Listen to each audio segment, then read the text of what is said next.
I'm Heather. After many wasted years trying outdated approaches to my daughter's addiction that felt wrong to me, harmed our relationship, and didn't help my daughter, I finally found an effective, evidence-based approach that repaired my relationship with her, helped me create my own peace of mind, and made me an ally in my daughter's recovery. I teach you a loving and compassionate approach to help you encourage change and create connection. Addiction impacts the entire family system. Family recovery is the answer. Today, you're going to hear a conversation between Beth Syverson and I about the intersection of adoption trauma and addiction. Even if you haven't been affected by adoption, I know that you're going to get something out of this episode. The more challenging experiences that I have in my life, and the more I learn about what other people in this world are experiencing, the more compassion I have for just the human experience in general. And that helps me lead a more connected life because instead of looking at everything with judgment, I just have this natural curiosity now.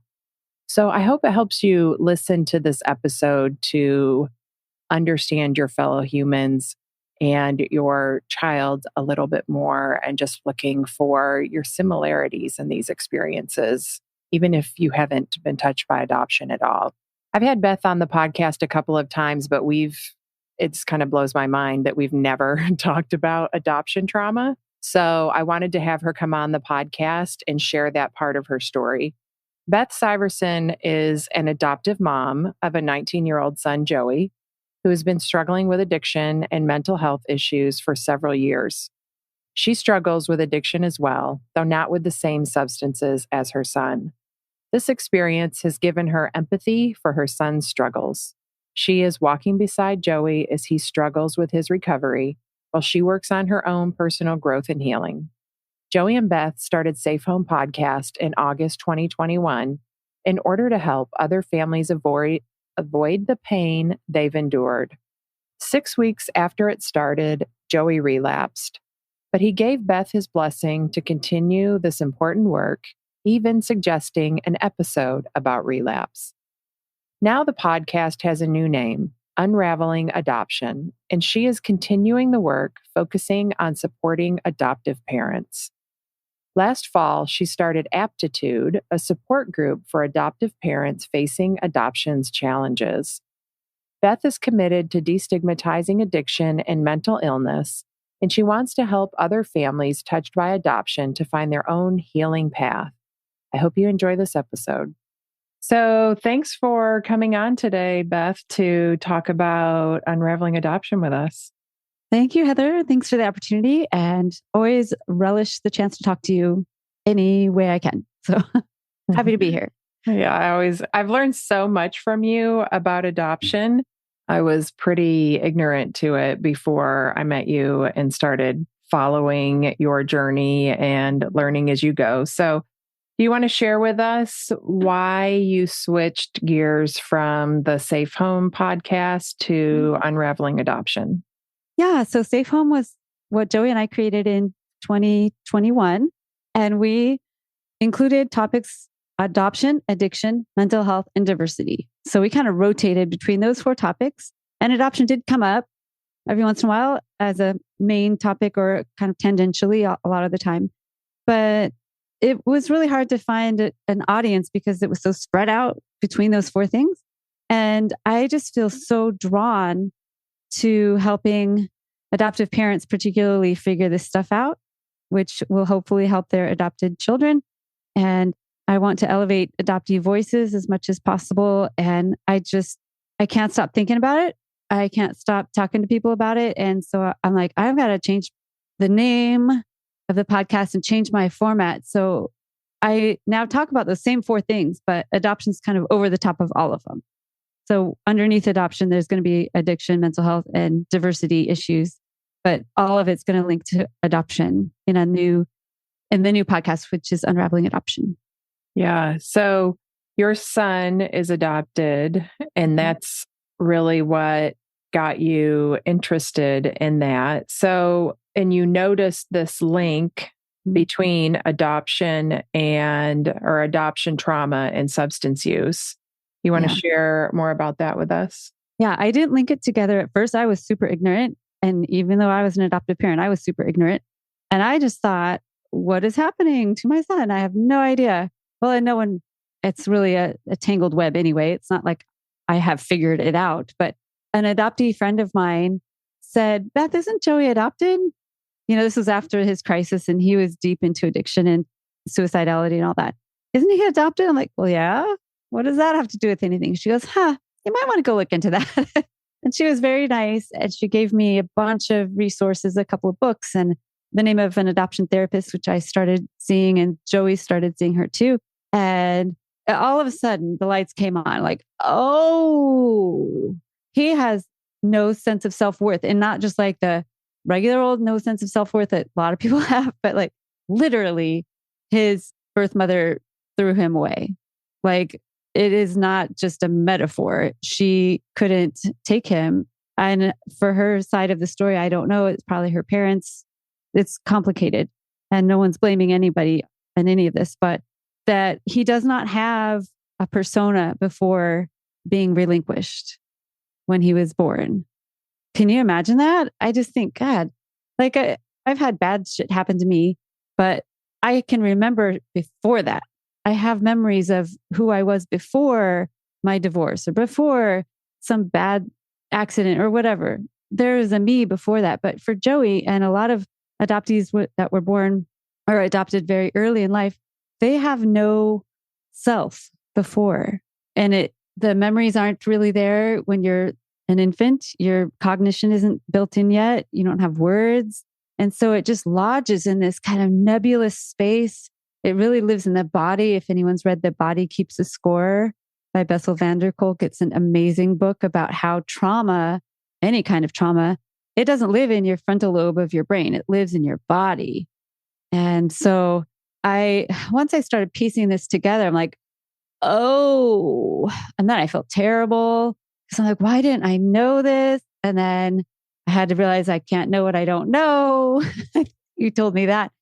And just giving myself some grace for not knowing. And then, okay, now that I know, what can I do? So I've tried to find as many adoptee supports as possible for Joey. Sometimes he doesn't want them, but I just kind of create a smorgasbord. Here you go, Joey. I've got all these resources for you. You can have any of them, none of them, some of them. And if you forget, I'll always have the numbers for you and you can ask me for the numbers again. So that's kind of what I've done. And I think it has helped Joey, even though it's extremely difficult to deal with. And Joey, he's only 19, but I think he has a lot more insight than people much older than him. Some adoptees don't, quote, come out of the fog. That's what a lot of people call it when you kind of realize the impact of adoption on you. They don't come out of the fog till they're my age. So he's coming out of the fog at 19, but it's painful. It's like waking up to realizing, oh, that's why I want to numb every feeling I have because it's all just intolerable. And this is really heavy and primal. So deep for him. So it's difficult. So I don't try jam it down his throat or anything, say, you're traumatized, stuff like that. But just, I try to offer support and understanding and empathy as much as I can. Yeah. And it's interesting that you brought up that primal feeling and that book, The Body Keeps the Score, because I started following somebody that I saw through one of your pages about that was talking about adoption. And it was talking about how like the baby's body knows that is not their mom. That's not what they've been familiar with. And so like what that causes to not even have that connection with that person anymore. Yeah. Yeah. And that was your only the whole point of infancy is safety. That's your whole goal as an infant, is to feel safe. And did not have that, even in utero, because his birth mother was probably so distraught and stressed out and didn't feel safe, even in utero. So if you just start off life not feeling safe, well, that's going to manifest itself in all sorts of self-destructive behaviors. substance use. A lot of adopted people struggle with substances. Statistically, I think it's 43% of adults who are adopted, 43% more adult adoptees have had substance use disorder in their lifetime than non-adopted people. That's a huge increase. And people do all sorts of other self-harm, cutting that kind of self-harm, or abusive relationships, or can't hold jobs, or just this kind of wandering kind of unsettledness that I see all the time with adoptees. It's very common. And of course they would. Of course they would. And it's not some disease. It's not some disorder. It's a natural response to literally never feeling safe. Yeah. And I was listening to this book about being dysregulated the other day, and they were talking about how all those things that you just mentioned, even like self-harm or an eating disorder, or like those things that you only see the bad in, but they actually, like, your body produces opioids, like its own painkillers, which actually kill the emotional pain for them, or gives some relief from it, at least. This is something I never understood before. Like with my daughter, before there was addiction, although she wasn't adopted, she did have a lot of birth trauma. Before that, there was an eating disorder, which I found out from that also releases those natural painkillers. And there was self-harm. And so the more we learn about like how these biological processes in our body, how much it's connected to that, like so much of it really does make sense. And there's so much easier to drop the judgment about what's happening. Yes. If you think about it, like how brilliant was he? He dissociated in order to survive. And so Joey's flight response, his running away, his numbing out, his get me out of here mode is so strong, but he had to. Of course he did that. If you can just think, well, how smart of a baby was that? He dissociated so he could survive. And unfortunately, it doesn't serve a person to stay dissociated your whole life. I mean, that it makes a really tough way to live. But and whatever is causing the addiction, I think there's something underneath everyone's addiction, right? Behaviors make sense. And I don't know what kind of trauma anyone's had, but that person knows somewhere deep inside of them, they know what happened. Maybe it was something that happened repeatedly, like neglect is not like a one-time horrible incident, but something that happened. And so our bodies and our souls, they figure it out. They figure out how to deal with it. And unfortunately, when you're like 6 months old, it might not be the the most highly developed way, but you got to hand it to them. They figured out a way to literally survive. Yeah, but like dissociation is like all a baby has, right? That's all they can do. They are nothing. They can't run. They can't run. They can't use their words. They can't fight. They can just disappear in their mind. So Joey is gone most of the time in his mind, whether or not he's using substances. Totally makes sense. Yeah, it makes sense. And it gives you a lot of compassion. And I love that you're letting me talk about adoption on your show, because I know that not very many people probably on your show that listen to your show are adopted or have adoption in their personal life, but probably everyone knows someone adopted. And if anyone's in any sort of treatment centers, I bet you $1 million there's a bunch of adopted people and foster people in that situation. And foster kids, that's a whole nother layer of more trauma. Because usually if you're fostered, I guess unless both parents die or something, usually there's some sort of major trauma that necessitates you being removed from the home. So, so that population is just very prevalent in the addiction world, unfortunately. Well, I think the more we understand and just look at and are curious about human behavior in general, like some of my greatest lessons, like one piece of the puzzle, or some pieces of the puzzle have come from watching your journey and understanding about adoption and opening my mind up about my belief system about that. What I went through with breast cancer, like really taught me a lot about, even though it didn't have anything to do with addiction, it's just this common humanity of understanding people's struggles. And it's funny that you brought the book up, The Body Keeps a Score, because I was reading that book in the doctor's office the day that I got diagnosed with breast cancer. Oh. And I loved that book. I was really interested in it, but I was talking to a friend about it like 6 months ago, and I was like, I can't make myself read that book. I don't understand. Like, I haven't actually read a book. I've listened to books, but I haven't read one since then. And we started going through it, and I'm realizing I was like reading the book when the doctor walked in the doctor's office. So of course, right? I didn't even like make that connection with my brain, but it's in there in my body, keeping me from wanting to read. So I'm like, okay, well, I'll read again at some point. Yeah. So, before you had that understanding, you might have thought you were lazy or procrastinating or just not strong enough. I don't know. We make up all sorts of stories about things, but yeah, that gives yourself so much more self-compassion. And we can apply that kind of logic or understanding to anybody that's struggling. There's a reason that you're not doing X, Y, or Z. Yeah. There's always a reason. And it's not usually just because you're bad. That I don't believe that's true for anybody, really. Yeah. And I think my question to myself was, what's wrong with me? And that was the question I kept asking about my daughter too, when she first started struggling. So it wasn't as charged when I was saying what's wrong with me. It was more curious, but still, even the wording, the more I realize, the more my curiosity even changes and the less charge there is, even with those kinds of questions. Like, there's always something going on underneath the surface. Nothing is ever really just what it seems.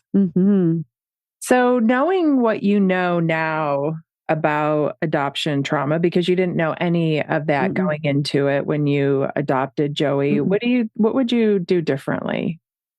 Oh, so many things.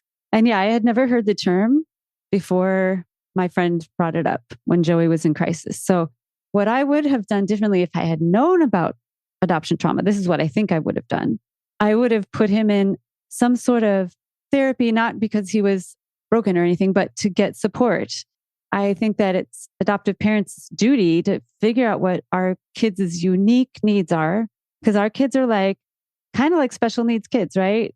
They have a special need. They were relinquished. They have this trauma that's built in. And no matter how great of a parent I am, I can't overcome that piece of it because that has already happened and has already influenced him quite a bit. So they have play therapy for like babies and toddlers.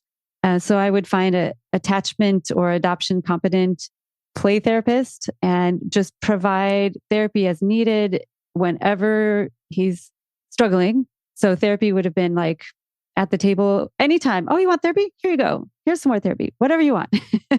So that would be, and I would have gotten myself therapy for me to navigate adoption and being an adoptive parent. I would have found adoption competent therapist for myself like I did when much later, but boy, that would have helped if I had known all that stuff earlier. I would have done things like, well, I adopted Joey from Japan and Joey's dad is Japanese American, but not very Japanese.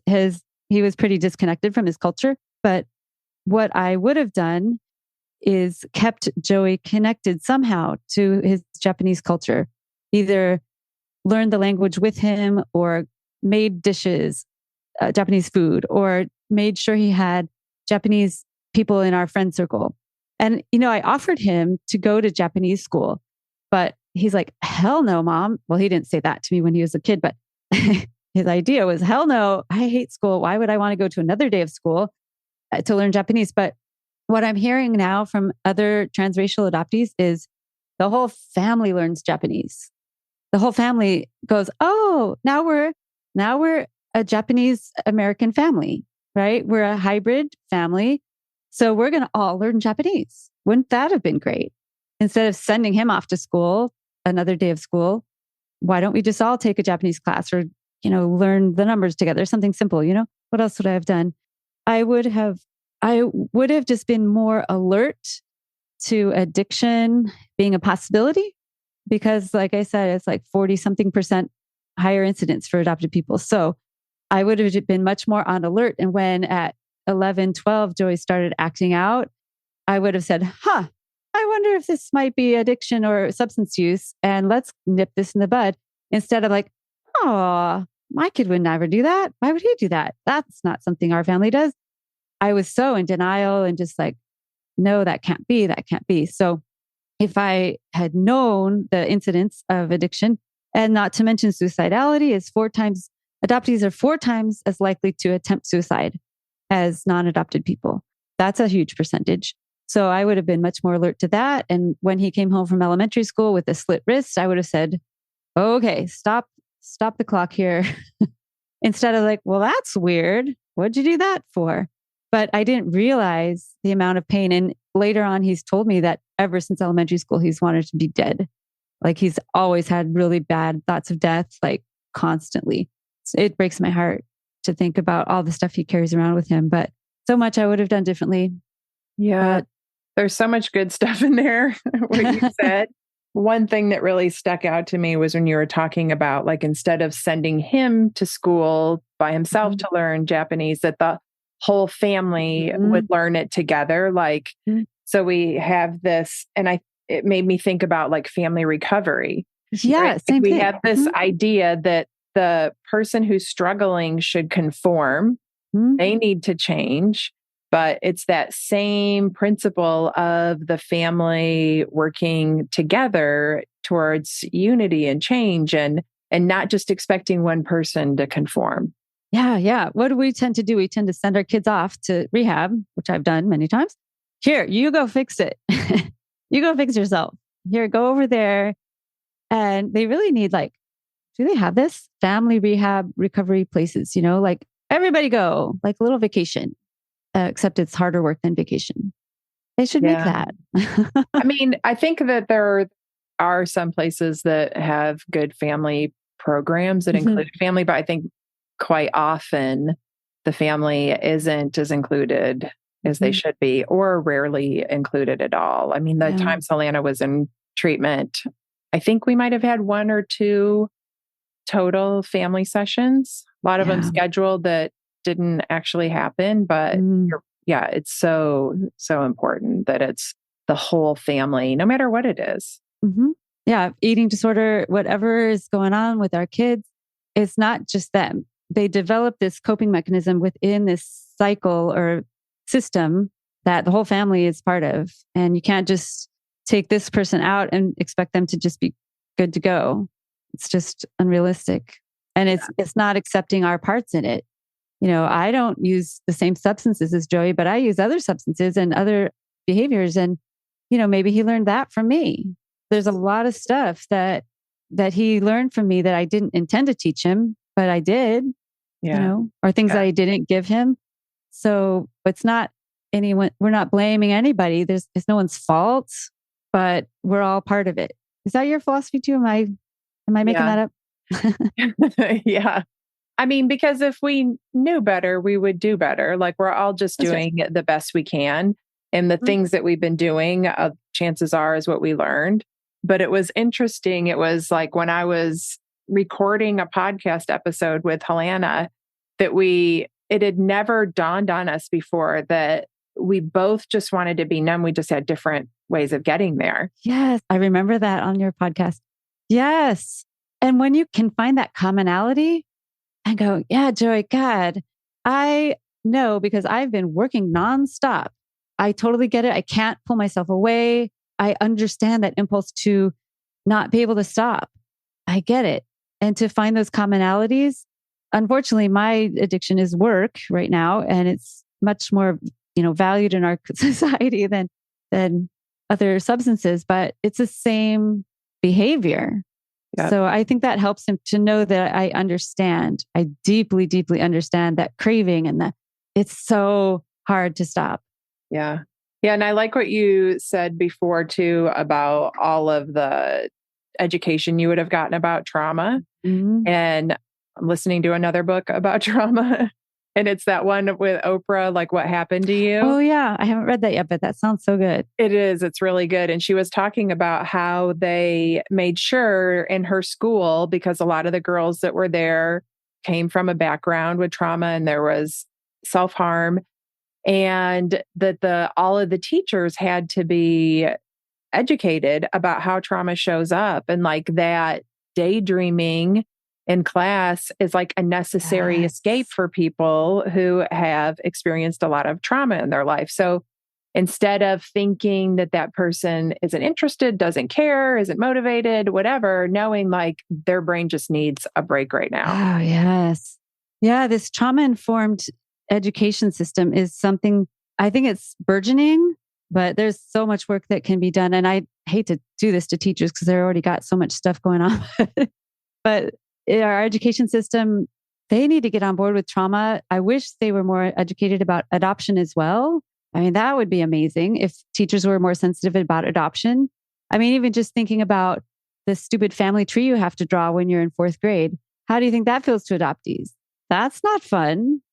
Or bring your baby picture in. A lot of adopted and fostered kids don't have baby pictures in. Just simple things like that, that teachers or people in your community, ministers and Sunday school teachers, people that interact with the public, if they can be more aware of trauma, adoption trauma, all these things, so we can just be more understanding when people behave in kind of baffling ways. There's always something behind it. Why is my kid spacing out? Why is my kid not turning anything in? Why are they get that curiosity going? Yeah, definitely approaching with curiosity. So, and you've made a lot of good points about like paying more attention to how adoption could affect somebody. But what are some other things that are like commonly misunderstood about adoption? Well, our narrative in the United States, anyway, is that adoption is just great. It fixed a problem. There was a parent that couldn't parent, and these parents wanted a baby, and look, voila, it's all done. It's all taken care of now. But there's a couple of problems with that. One is that no one's thinking about how it feels to the adoptee.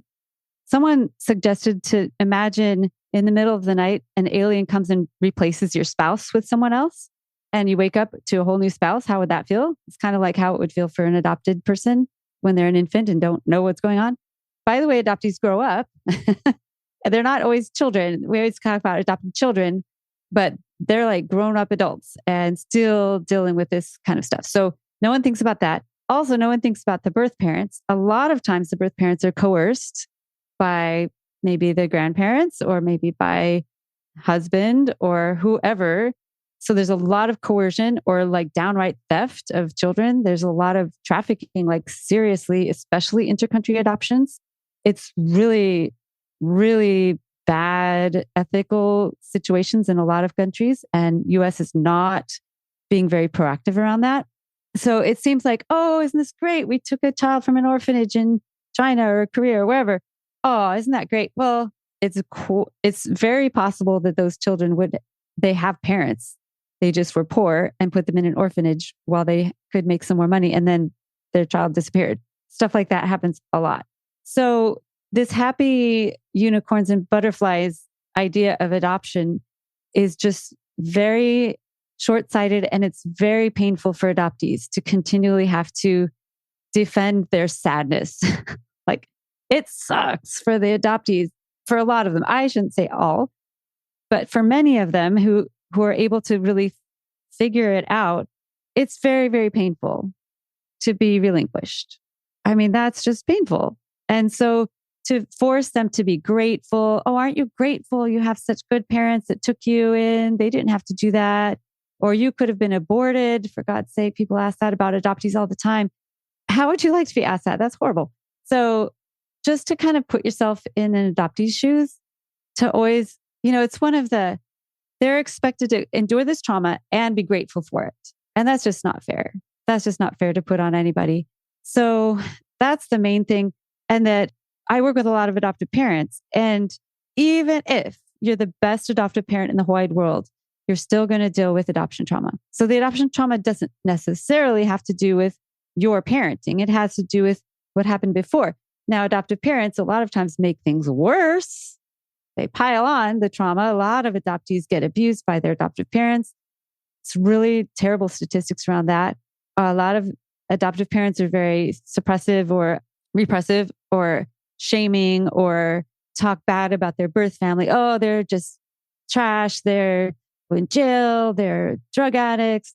All this kind of blaming, shaming language, which is their blood relatives. So adoptive parents can heap on the trauma, but even if you're like perfect saintly adoptive parents, there's going to be trauma. So that's what I believe anyway. And a lot of adoptees would agree with me. And if we can go at it looking that way, like, okay, what can I do as an adoptive parent or as a community member or as a minister or a teacher? What can I do to make this person's life a little better and help them to deal with this layers of burden that they were born with? Yeah. And I know some adoptees who have this grief over a lifetime of feeling so different than the family, their adopted family they grew up with. And then if they get to meet their birth family and see how they're so much like them, this period of really grieving, not growing up with people who are mirroring who you really are inside. That mirroring is so important. And we don't think about that if we're not adopted. We don't realize that everyone we look at a family reunion looks like us. And adoptees, particularly transracial adoptees, but every adoptee, they just look around and go, no one looks like me. I don't belong here. I hear adoptees say, I'm always looking at faces out in public, or when you're a kid, you just look, could that be my mother? Could that be my mother? Could that be my mother? It's just a constant and just, it's a natural, instinctual thing that's beneficial to a child, right? To be able to recognize your people who are supposed to be taking care of you. That's a natural drive. And you take that away and you just feel like you don't belong anywhere. And how must that feel? That must feel terrible. Yeah. Yeah. And that, I guess, is one of the, you mentioned some of the additional challenges, transracial adoptions. Is there anything else that you want to add on that topic? Yeah. So there's transracial, which is, it could happen domestically, like within the United States, you could have transracial. And transracial can also be part of intercountry adoption. So, and every time you add one of those extra layers, you add even more trauma. And I did an intercountry adoption, and I think it's just fraught. I think it's fraught. And I hope that someday that the United States will clean up our act and just make it much more ethical. And I really feel like ripping a child from their home country and taking them halfway around the world is really not the right thing to do. And what I can't do anything now, I'm not going to go return it. I would never do that. But I just try to let people know, maybe if they're thinking about adopting overseas, that it's extremely complicated and it's really just not fair to the child. And I'm not anti-adoption, but I call myself a family preservationist. So I think our culture, if we took all the money, adoption is a multi-billion-dollar industry in the US. So if we took that money and not to mention intercountry adoption, which is very expensive, take that money and support the birth family with rehab, with mental health supports, with childcare. I don't know, surround them with the help that they need so their child can stay with them. Then the birth mother and the child will not be traumatized by separation. And it will solve these giant systemic issues in the world, but it will never happen. But that would be my dream. And if you do need to adopt, relinquish and adopt out, find someone very close geographically, culturally, racially, so the child isn't just swimming in totally foreign waters. Keep them as close as possible, preferably a family member, even like a second cousin or something is better than just complete strangers halfway around the world. And now I can see it so clearly. Back then, I wasn't thinking about Joey, which sounds horrible because it's my son and you would think I was thinking about him, but I was really thinking about our family. I wanted to build a family and I thought it would be good for him, but I wasn't thinking from his point of view. So that's why I try to put the word out there for other people so they can get this quicker. Or maybe if they're thinking about intercountry adoption, they can think, well, maybe there's someone closer to home that needs help. Or maybe I could support a family different ways. Yeah. As another connection I just made while I was listening to you was when you said thinking about it from the adoptee's point of view. And like that's part of what's so important with helping our kids with substance use is thinking about things from their point of view. Like we go into trying to help somebody and the missing link is, our heart is in the right place. but we miss every time because we're coming from our point of view.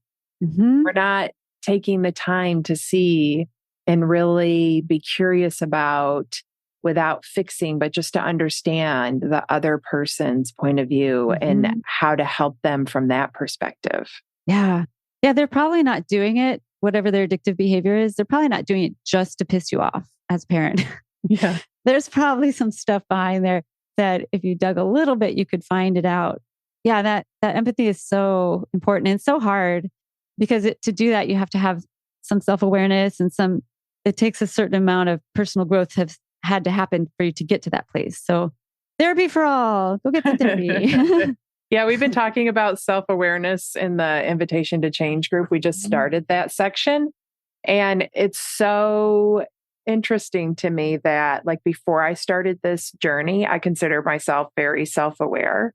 But the more I learn, the more I realize how unaware I was of myself and I hadn't really taken the time to actually get to know myself and what really mattered to me most and what I really valued. And values is something that we've talked about in those meetings too. And it's so that self-awareness, like taking a moment to just look into that and really be open to the idea that you might not be as self-aware as you think. Mm-hmm.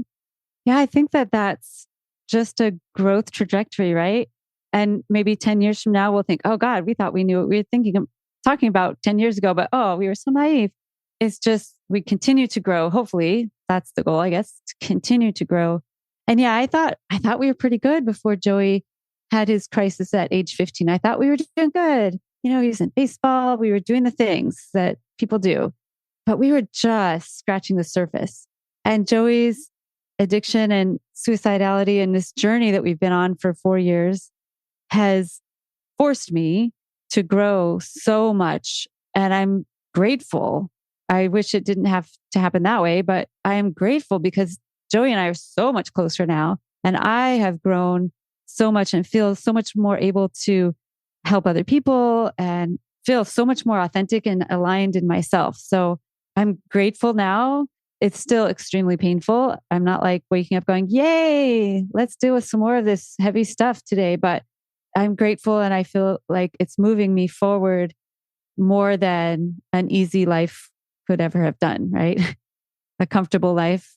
Yeah, I would have never, ever taken the time to look into myself. If it was nothing other than my love for Helena and the pain of the struggle in our relationship would have made me change like this, to change my whole belief system, change my career.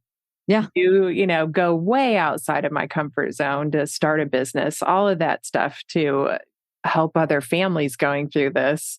Yeah, I would have never done any of that stuff if it wasn't for like learning from pain. Yeah, right. If you're just comfortable just floating around, well, why would you want to dig any deeper? That hurts. It hurts. But the pain is a good teacher. I think Joey's my best teacher ever. Yeah. I've learned so much from him and I'll keep learning because it's going to be a lifelong journey. Yeah. Yeah. Yeah. Helena's my best teacher. She's still teaching me. So if we're willing to let them be our teachers, how much really they have to teach us. Yeah.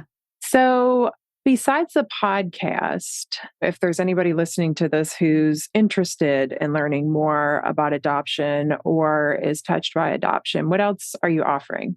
Well, I have an adoptive parents group. It's open to adoptive parents, foster parents, kinship parents, any sort of parents that aren't the birth parents. But I'd say adoptive parents just because it's easier. It's called APtitude. And it is for parents who are willing to go down this path. It's not like the unicorns and butterflies support group. It is my kids using substances and got kicked out of school. Now what do I do? It's that kind of stuff. People are in the same boat as I am. And some of them have little kids and they're trying to prevent that, which I'm like, oh my gosh, I wish I would have gotten on board when my kid was 6 months old. Bravo. So we're just taking people through the primal wound, which is that book that I read about adoption trauma. We're taking them. I bring speakers to them once a month, usually adoptees, sometimes birth parents or adoptive parents. And we have a private Facebook group and a database of resources for adoptive parents. And that group is free. You can find it on my website, unravelingadoption.com. And you can set that up. And I also promote events and things like that. I occasionally show film screenings like the film Reckoning with the Primal Wound, which I just did, which is an amazing film. Everyone should watch that. And I do speaking, and I can speak to groups or teachers or therapists or parents, or if anyone has a group that needs a speaker, I'd be happy to come talk about adoption. I kind of feel like my niche right now is the intersection between adoption and addiction.